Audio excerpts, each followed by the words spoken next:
তালিকার সংশোধন নিয়ে আজ পার্লামেন্টে একেবারে ধুন্ধুমার কাণ্ড। 52 লক্ষ মানুষের ভোটার তালিকা থেকে নাম বাদ পড়েছে বিহারে ইতিমধ্যেই, এবং সেই বিষয় নিয়ে গোটা দেশে কিন্তু উদ্বেগ প্রকাশ করেছে কংগ্রেস, তৃণমূল কংগ্রেস এবং সেই সঙ্গে আরজেডির মতো যে রাজনৈতিক দলগুলি সেইগুলির মধ্যে কিন্তু একটা উদ্বেগ রয়েছে। এই বিষয় নিয়ে আজকে আমাদের আলোচনা সঙ্গে রয়েছেন দ্য ওয়ালের editor in chief Shankhadeep Das. শঙ্খদা, আজকে আলোচনায় আমরা প্রথম যে প্রশ্নটাই করব, যে এই যে এসআইআর এর প্রশ্নটা আসছে, স্পেশাল ইন্টেন্সিভ রিভিউ, এই বিষয়টা আসলে কি, প্রক্রিয়াটা ঠিক কি? না দেখো, এই স্পেশাল ইন্টেন্সিভ রিভিশন বা বিশেষ নিবিড়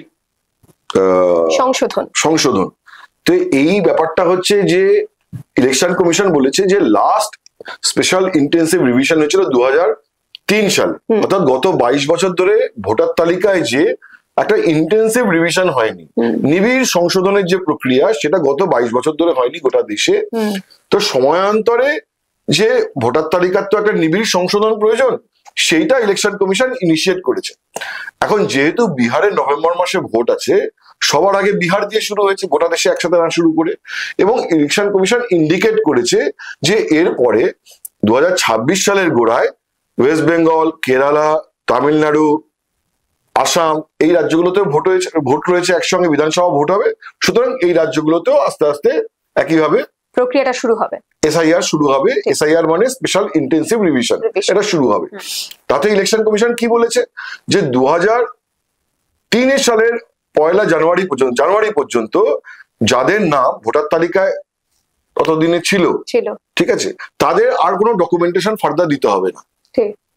এই যে ইন্টেন্সিভ রিভিশনে কি হয়, ইন্টেন্সিভ রিভিশনে আবার ভোটারদের একটা এনুমারেশন শুরু হয়, মানে ভোটারদের ধরে ধরে ধরে ধরে তাদের নাম নথিভুক্ত করা হয়, ঠিক আছে, নাম, ঠিকানা, বাড়ি, অভিভাবকের নাম ইত্যাদি প্রভৃতি, এগুলো এই প্রক্রিয়াটা হচ্ছে এনুমারেশন। এই এনুমারেশন প্রক্রিয়ায় যাদের 2003 সাল পর্যন্ত যাদের নাম ভোটার তালিকায় ছিল, তাদের আর কোনো ফার্দার ডকুমেন্টেশন লাগবে না। কিন্তু 2003 সালের পরে, 23 জানুয়ারির পরে যাদের নাম ভোটার তালিকায় ঢুকেছে, তাদের জন্মস্থান, জন্ম তারিখ, বাবা মার জন্মস্থান ইত্যাদি প্রভৃতি লাগবে, এবং তাদের ওই এনুমারেশনের সময় সেই তো সব তথ্য দিতে হবে। এইভাবে তাদের নাম নতুন করে নথিভুক্ত করা হবে ভোটার তালিকায়, করে একটা প্রাথমিক তালিকা প্রকাশ হবে। সেই খসড়া তালিকায় আবার কিছু সংযোজন বিয়োজন হবে। অনেক সময় হয় কি যে ভুল করে কারোর নাম বাদ চলে গেল বা কারোর নাম চলে এলো, সেইটা একটা ফার্দার রিভিশন হবে, করে একটা ফাইনাল ভোটার তালিকা প্রকাশ হবে। এইটাই হচ্ছে যে স্পেশাল ইন্টেন্সিভ রিভিশন, যেটা বিহারের ক্ষেত্রে শুরু হয়েছে। বিহারে একটাই সমস্যা, যে নভেম্বর মাসে ভোট, আর হঠাৎ করে এই জুন মাসের শেষে নোটিফিকেশন দিয়ে বলা হয়েছে যে এসআইআর শুরু হবে, তো সময়টা কম, তো সেই জন্য একটা তাড়াহুড়ো দৌড়োদৌড়ি পড়ে গেছে। কিন্তু ইলেকশন কমিশন যেটা আপাতভাবে যে পারপাসের কথাটা বলছে, সেটা হচ্ছে যে দীর্ঘদিন, অর্থাৎ 22 বছর ধরে ভোটার তালিকার কোনো সংশোধন হয়নি, এবার সময় এসে গেছে তার একটা ইন্টেন্সিভ রিভিশন করা, সেটাই প্রক্রিয়াটা শুরু হয়েছে। তো স্বাভাবিকভাবে এটা ভীষণই একটা সাধারণ প্রক্রিয়া, এবং বিভিন্ন রাজ্যে সেটা চালু হতে চলেছে, সেটা নিয়ে মানে ভীষণই প্রয়োজনীয় একটি প্রক্রিয়া এটা। কিন্তু তৃণমূল কংগ্রেস এবং আরজেডির মতো যে রাজনৈতিক দল, সেইগুলোর মধ্যে এই দ্বন্দ্বটা দেখা যাচ্ছে কেন? মানে তাদের মধ্যে এই উদ্বেগের বিষয়টা কোথায়? না, তাদের উদ্বেগের বিষয় আছে। দেখো, পলিটিক্যাল পার্টিগুলো তো সবসময় অ্যাপ্রিহেন্সিভ হবে, কারণ তারা তাদের নিজেদের ভোট বাক্স, নিজেদের ভোটারদের নিয়ে একটা স্বাভাবিক উদ্বেগ থাকে। আর বিজেপি, একটা পপুলার পারসেপশন হলো কেন্দ্রের যে দল ক্ষমতায় থাকে সেই দল ইলেকশন কমিশনের উপর একটা প্রভাব বিস্তার করে। যদিও ইলেকশন কমিশন একটি স্বশাসিত এবং সাংবিধানিক প্রতিষ্ঠান, এবং এই ধরনের রাজনৈতিক বা সরকারের প্রভাব মুক্ত একটি প্রতিষ্ঠান খাতায় কলমে, কিন্তু পলিটিক্যাল পারসেপশন হয় যে কেন্দ্রে যারা রুলিং পার্টি, তার একটা প্রভাব কাজ করে ইলেকশন কমিশনের উপরে। কংগ্রেসের প্রাথমিকভাবে যেটা সন্দেহ, যে মহারাষ্ট্র নির্বাচনে এবং দিল্লির ভোটে ভোটার তালিকায় সংশোধন করতে গিয়ে কারচুপি হয়েছে, এবং কিছু কিছু মিস্টেরিয়াস ঘটনা ঘটেছে। কোথাও কোথাও ভোটারের সংখ্যা কমে গেছে, কোথাও কোথাও কোনো কনস্টিটুয়েন্সি, ছোট ছোট অ্যাসেম্বলি দিল্লিতে, কোথাও কোথাও দুম করে ভোটারের সংখ্যা বেড়ে গেছে। এর ফলে, এবং যে রেজাল্টটা কংগ্রেস অ্যানালিসিস করেছে, তাতে মনে হয়েছে যে কোনো না কোনো জায়গায় ভোটার তালিকার একটা কিছু গন্ডগোল করা হয়েছে বলে অ্যাপ্রিহেনশন। ঠিক আছে, এটা তো প্রমাণিত সত্য নয়, এটা হচ্ছে একটা অ্যাপ্রিহেনশন। এবং রাহুল গান্ধী বলছেন যে উনি কর্ণাটকেও এই ধরনের অভিযোগ পেয়েছেন, মহারাষ্ট্র এরকম ভোট চুরি হয়েছে, এবং রাহুল গান্ধীর অভিযোগ যে বিজেপি ইলেকশন কমিশনকে দিয়ে ভোট চুরি করাচ্ছে। এটা হচ্ছে যে কংগ্রেসের অভিযোগ। এবং কংগ্রেসের এও অভিযোগ, বিহারে যে স্পেশাল ইন্টেন্সিভ রিভিশন শুরু হচ্ছে, সেই রিভিশনের সময় বিরোধীদের যে ভোট বাক্স, বিরোধীদের যে জনভিত্তি, সেই সব মানুষগুলোকে ভোটারদের টার্গেট করে করে এই ভোটার তালিকা থেকে বাদ দেওয়া হবে। এবং সেখানে এমন ভাবে একটা ভোটার তালিকা সাজানো হবে, বিজেপির কথা শুনে এমন ভাবে একটা ভোটার তালিকা সাজানো হবে যে ভোটার তালিকা বিজেপির জন্য সহায়ক, ভোটে তাতে বিজেপি বাড়তি সুবিধা পেয়ে যাবে, বিজেপি এবং তাদের এনডিএ জোট বাড়তি সুবিধা পেয়ে যাবে, এবং অপোজিশনের ক্ষেত্রে এটা অসুবিধা হবে। এইটা হচ্ছে তাদের বেসিক অভিযোগ। তৃণমূলের ক্ষেত্রে একটা অভিযোগ কি আছে? তৃণমূলের অভিযোগ হচ্ছে যে একই রকম অভিযোগ, কল্যাণ বন্দ্যোপাধ্যায়রা বলছেন যে ভোটার তালিকা বিজেপি ফাইনাল করেই ফেলেছে, ওটাই ইলেকশন কমিশনকে দেবে। Election commission special intensive review নামে ওই তালিকা থেকে বিজেপির বলে দেওয়া যে নাম, সেই নামগুলোকে কেটে কেটে বাদ দিয়ে দেবে। তার ফলে তাদের অ্যাপ্লিকেশন হচ্ছে পশ্চিমবঙ্গে বহু সংখ্যালঘুর নাম ভোটার তালিকা থেকে বাদ যাবে, বহু প্রান্তিক মানুষের নাম ভোটার তালিকা থেকে বাদ যাবে, এবং বহু পরিযায়ী শ্রমিকের নাম ভোটার তালিকা থেকে বাদ যেতে পারে। এই উদ্বেগটা তাদের রয়েছে। কেন উদ্বেগ? আরো একটা কারণ উদ্বেগ পরিযায়ী শ্রমিক এই কারণে যে পশ্চিমবঙ্গ থেকে প্রচুর পরিযায়ী শ্রমিক উত্তর ভারতে বা গোটা ভারতবর্ষে গিয়ে কাজ করে। এখন এনুমারেশনের সময়, ডোর টু ডোর এনুমারেশনের সময় যদি দেখা যায় কোনো ব্যক্তি বাড়িতে নেই, তাহলে তার নাম ভোটার তালিকা থেকে বাদ যাবে, কারণ সে তো এনুমারেশনে ফর্ম ফিল আপ করতে পারছে না, উপস্থিত নেই সেখানে। এবার এনুমারেশনটা তো একটা সময়ের মধ্যে হবে, ধরো 1 মাস একটা প্রক্রিয়া হবে, 1 মাস বা 1.5 মাস সময়ের মধ্যে ইলেকশন কমিশন এই এনুমারেশনটা কমপ্লিট করবে, এবং তাতে বলা হবে যে বাড়ি বাড়ি গিয়ে নাম এনুমারেশন করা হতে পারে, বা বলা হতে পারে যে বিএলওর কাছে গিয়ে, লোকাল বা ব্লক অফিসে গিয়ে আপনার ফর্ম ফিল আপ করে জমা দিন। তো ওই 1 মাসের মধ্যে যদি কোনো পরিযায়ী শ্রমিক না থাকেন বা আসতে না পারেন, তাহলে তার নাম বাদ গেল। এইটা হচ্ছে তৃণমূলের বক্তব্য, তৃণমূল কংগ্রেসের অ্যাপ্রিহেনশন। তো যে কারণে তৃণমূল কংগ্রেস মনে করছে যে এইটা একটা পলিটিক্যাল পারপাস নিয়ে করা হচ্ছে, এমন ভাবে করা হচ্ছে যে ভোটার তালিকা থেকে একটা প্রচুর মানুষকে, ভোটারকে বাদ দেওয়া। এইটাই হচ্ছে পারপাস, যেটাতে তৃণমূল কংগ্রেসকে বিপদে ফেলা বা অপোজিশনকে বিপদে ফেলা। এটাই হচ্ছে যে ইলেকশন কমিশনের পারপাস। অ্যাকচুয়ালি পারপাসটা বিজেপি ইলেকশন কমিশনকে দিয়ে করাচ্ছে। সুতরাং পরিযায়ী শ্রমিকরা যদি এখানে না থাকে, তাহলে তাদের নাম ভোটার তালিকায় থাকবেই বা কেন? আপনি সেই বিষয়ে কি বলছেন? না, দেখো, পরিযায়ী শ্রমিকের এখানে দুটো বিষয় আছে। যে ইলেকশন কমিশনের বক্তব্য কি? ইলেকশন কমিশনের বক্তব্য হচ্ছে যে কোনো ব্যক্তি যদি পার্মানেন্টলি এক জায়গায় থাকেন, ঠিক আছে, তাহলে তার ভোটার লিস্টে ওইখানেই তার নাম থাকা উচিত। কিন্তু তিনি যদি পরিযায়ী শ্রমিক হন এবং ভিন রাজ্যে গিয়ে সেখানে পার্মানেন্টলি থাকেন, তাহলে তো তার নাম সেখানে নথিভুক্ত হওয়া উচিত। তাহলে তো তার এই রাজ্যে নাম নথিভুক্ত হওয়ার কথা নয়।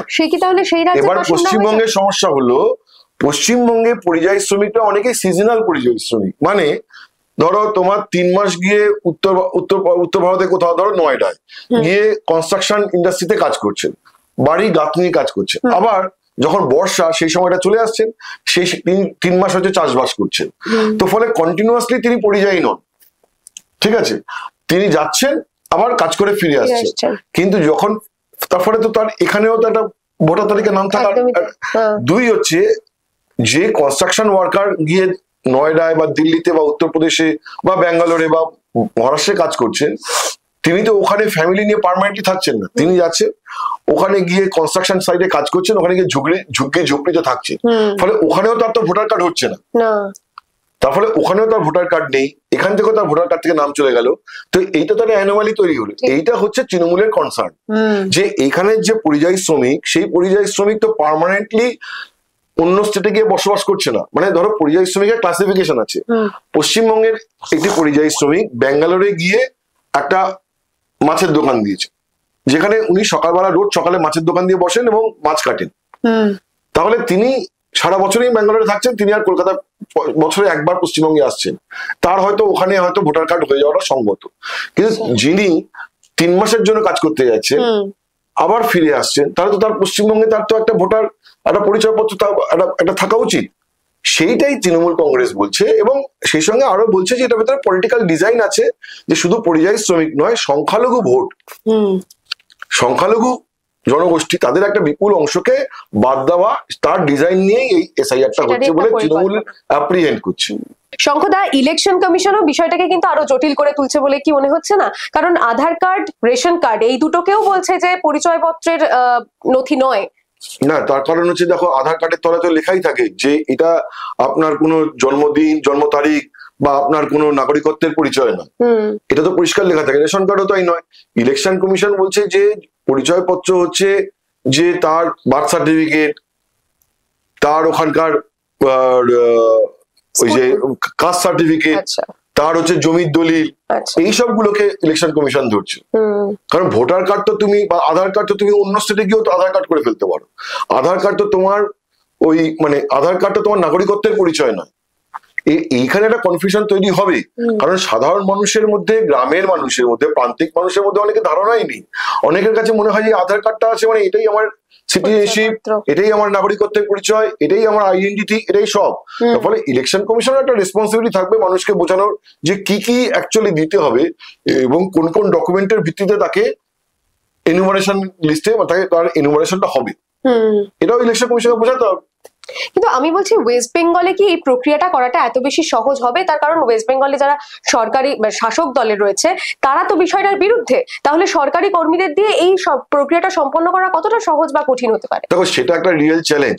তার কারণ হচ্ছে বিহারে বিজেপি নিজেদের সরকার রয়েছে, এনডিএ গভর্নমেন্ট রয়েছে, সেখানে গভর্নমেন্ট মোবিলাইজ করেছে বিএলও স্তরের মানে সরকারি কর্মচারী। কারণ দেখো, এত একটা বিপুল কর্মযোগ্য, যেমন বিহারে 7,90,00,000 হচ্ছে টোটাল ভোটার ছিল, তার মধ্যে 2,90,00,000 যে ভোটার লিস্টে নাম উঠেছে 2003 সালের পরে। তাহলে 2,90,00,000 মানুষের ডকুমেন্ট তো চেক করতে হচ্ছে বা ডকুমেন্ট আপলোড করতে হচ্ছে। তো এইটা একটা হিউমঙ্গাস টাস্ক। এই হিউমঙ্গাস টাস্কটার জন্য তো তোমার একটা নিচুর তলায় একটা হিউজ সংখ্যক, বিপুল সংখ্যক একটা সরকারি কর্মচারীদের প্রয়োজন। এখন যদি স্টেট গভর্নমেন্ট, শাসক দল বা পশ্চিমবঙ্গে তৃণমূল কংগ্রেস ক্ষমতা রয়েছে, তারা যদি বিরোধিতা করে এবং সেখানে নিচের তলায় সরকারি কর্মচারীরা কতটা কোঅপারেট করবে, সেটা অবশ্যই একটা চ্যালেঞ্জের বিষয়। সেটা একটা অবশ্যই কোয়েশ্চেন ইলেকশন কমিশন অ্যাড্রেস করবে সেটাকে। আর যাদের নাম বাদ পড়ছে ধরুন, তাদের মধ্যে কি কোথাও একটা সোশ্যাল আনরেস্ট তৈরি হচ্ছে? না, দেখো, এখানে তুমি তো তোমার হাতে যে কাগজ আছে সেখানে ইলেকশন কমিশন কি বলেছে যে বিহারে যে 52 লক্ষ ভোটারের নাম প্রাথমিকভাবে বাদ গেছে, তার মধ্যে 18 লক্ষ মৃত। একদমই। এবং 26 লক্ষ ভোটার অন্যত্র চলে গেছেন। ঠিক। তো যদি সত্যি 18 লক্ষ মৃত হন এবং 26 লক্ষ ভোটার অন্যত্র চলে গিয়ে থাকেন, তাহলে সোশ্যাল আনরেস্ট তৈরি হওয়ার কোনো কারণ নেই। কারণ ধরো আজকে তুমি এখানে প্রেজেন্ট, তোমার নামটা ভোটার তালিকা থেকে বাদ গেছে এবং বাদ দিয়েছেন অমুক অফিসার, তো তুমি তো ওই অফিসারের কাছে গিয়ে বলবে যে আমার নাম বাদ গেছে কেন। কিন্তু তুমি যদি অন্য স্টেটেই চলে যাও, তাহলে এখানে গিয়ে কন্ট্রাডিক্টটা করবে কি? বলারও কেউ নেই। ঠিক। কিন্তু যদি এরকম যারা তৃণমূল কংগ্রেসে অ্যাপ্রিহেনশন যে পশ্চিমবঙ্গে রয়েছেন কিন্তু নাম বাদ চলে গেছে, তাহলে একটা আনরেস্ট তৈরি হতে পারে। ধরো বিজেপি কি বলছে? বিজেপি বলছে যে পশ্চিমবঙ্গে বাংলাদেশের সীমান্তবর্তী যে জেলাগুলো আছে সেখানে ডেমোগ্রাফি চেঞ্জ হয়ে গেছে, সেখানে বাংলাদেশি অনুপ্রবেশ ঘটেছে এবং তারা হচ্ছে বাংলাদেশি নাগরিক অথচ ভোটার হয়ে গেছে ভারতের। কারণ তাদের আধার কার্ড তৈরি হয়ে গেছে, রেশন কার্ড তৈরি হয়ে গেছে, ভোটার কার্ডও তৈরি হয়ে গেছে, তারা ভারতে ভোটার হয়ে গেছে। কিন্তু স্পেশাল ইন্টেন্সিভ রিভিশন যখন হবে, তখন 2003-এর পরে যারা এসছে তাই তো জন্মস্থানের পরিচয়, বার্থ সার্টিফিকেট দেখাতে হবে। সেটা তো বাংলাদেশের বার্থ সার্টিফিকেট চলবে না। এবারে এই নামগুলো যদি বাদ যায় তখন একটা আনরেস্ট হতে পারে। কিন্তু যদি সত্যি কেউ মারা গিয়ে থাকে, এই 18 লক্ষ লোকের নাম বাদ গেছে বলছে ভোটার তালিকা থেকে, তো মৃত মানুষ তো এসে আনরেস্ট তৈরি করতে পারেন, বা যিনি অন্য স্টেটে চলে গেছেন পার্মানেন্টলি, তিনিও এসে আনরেস্ট তৈরি করতে পারেন। তো আনরেস্ট তৈরি হবে তখনই যখন মানুষ ওখানে প্রেজেন্ট আছে কিন্তু নাম বাদ চলে গেছে ভোটার তালিকা থেকে, তখনই আনরেস্ট তৈরি হতে পারে। এই যে বলছে শুধুমাত্র যোগ্য ভোটাররাই ভোট দিতে পারবে না আর অযোগ্যরা বাদ পড়বে, এই যোগ্য অযোগ্যের একটা লড়াই। এই যোগ্য অযোগ্য তো ইলেকশন কমিশনই বাদছে। যোগ্য অযোগ্য মানে কি? যোগ্য অযোগ্য মানে 2003 সালের পরে যাদের নাম ভোটার তালিকায় ঢুকেছে তাদেরকে প্রমাণ করতে হবে যে হ্যাঁ আমরা ভারতীয় নাগরিক এবং আমাদের ভোটাধিকার রয়েছে, এটা প্রমাণ করতে হবে। তাকে বার্থ সার্টিফিকেট দিয়ে হোক, তার জমির দলিল দিয়ে হোক, বা তার কাস্ট সার্টিফিকেট দিয়ে হোক, তাকে প্রমাণ করতে হবে। করলে যদি হয়ে যায়, যদি সেই ডকুমেন্ট থাকে, তাহলে ভোটার তালিকা নাম উঠবে। কিন্তু যদি সত্যি কেউ বাংলাদেশি নাগরিক হয়ে থাকেন এবং এদেশে এসে তার আধার কার্ড হয়ে গেছে, ভোটার কার্ড হয়ে গেছে, তাহলে তার নাম তো বাদ যাওয়াটাই সঙ্গত নয় কি? সেই একদমই তাই। আরো একটা প্রশ্ন যেটা শঙ্কদা, যে কাল ইলেকশন কমিশন বলেছে পশ্চিমবঙ্গের যে সিইও দপ্তর, সেই সিইও দপ্তরকে ফিনান্সিয়াল ইন্ডিপেন্ডেন্স দিতে হবে। হঠাৎ করে সিইও দপ্তরকে ফিনান্সিয়াল ইন্ডিপেন্ডেন্স দেওয়ার প্রসঙ্গটা কেন আসছে? তার কারণ হতে পারে যে পশ্চিমবঙ্গে স্পেশাল ইন্টেন্সিভ রিভিশনের এটা একটা প্রাথমিক প্রসেস। কারণ এই যে তুমি বললে যে পশ্চিমবঙ্গের তৃণমূল কংগ্রেস শাসক দল আর তৃণমূল কংগ্রেস এসআইআর এর বিরোধিতা করছে, তাহলে কি পশ্চিমবঙ্গে সেই লেভেল অফ কোঅপারেশন পাওয়া যাবে? তো এই কোয়েশ্চেনটা রয়েছে, সেইখানে হয়তো ইলেকশন কমিশন ভাবছে যে পশ্চিমবঙ্গে যে চিফ ইলেকশন অফিসারের অফিস রয়েছেন এবং যেটা হেড করছেন একজন আইএএস অফিসার মনোজ আগরওয়াল, যিনি একটা সময় দিল্লিতেও কাজ করেছেন ডেপুটেশনে, তো ফলে তাকে একটা ফাইন্যান্সিয়াল ইন্ডিপেন্ডেন্স দেওয়া হোক। তার কারণ হচ্ছে যে আমি যতদূর জানি তিনি কালীগঞ্জের উপনির্বাচন নিয়ে একটা রিপোর্ট দিয়েছেন, সেখানে তিনি বলেছেন যে ওই উপনির্বাচনের বুথগুলোতে যে সিসিটিভি ক্যামেরা লাগানোর প্রয়োজন ছিল, তার জন্য তিনি যে নবান্নের কাছে রিকুইজিশন দিয়েছেন, নবান্ন সেটা নিয়ে তাকে ঠিকমতো সময় ডেলিভার করেনি, তারপরে ইকুইপমেন্ট পারচেস করতে পারেননি। তো তার মানে কি তার নবান্নের উপর একটা নির্ভরতা রয়েছে। তো ইলেকশন কমিশন বলছেন যে এই চিফ ইলেকশন অফিসারের দপ্তরকে নবান্নের উপর নির্ভরতা কমাতে হবে, তাকে একটা অলমোস্ট স্বশাসন দিতে হবে, অ্যাটলিস্ট ফাইন্যান্সিয়াল ইন্ডিপেন্ডেন্স দিতে হবে, যাতে সেই দপ্তর নিজের মতো করে কাজ করতে পারে। এখন এটা হতে পারে যে স্পেশাল ইন্টেন্সিভ রিভিশনের একটা প্রিকারসর, যে চিফ ইলেকশন অফিসকে ইকুইপ করার চেষ্টা হচ্ছে যাতে করে ওই রিভিশনের প্রসেসটা এই অফিসটা করতে পারে। সুতরাং সব মিলিয়ে কিন্তু পশ্চিমবঙ্গের ক্ষেত্রে এই এসআইআর নিয়ে একটা ধোঁয়াশা থেকেই যাচ্ছে, যে এই এসআইআর প্রক্রিয়াটা শুরু হলে পশ্চিমবঙ্গের যে শাসক দল তারা কিভাবে সেটার রিয়াকশন করবে এবং তাদের পাল্টা রিয়াকশন ইলেকশন কমিশন কিভাবে তার জবাব দেয়, সেই দিকেও কিন্তু গোটা বাংলার মানুষেরই একটা নজর থাকবে। আর আপনারা নজরে রাখুন দ্য ওয়ার্ল্ড নিউজ, খবর এখন এখানেই।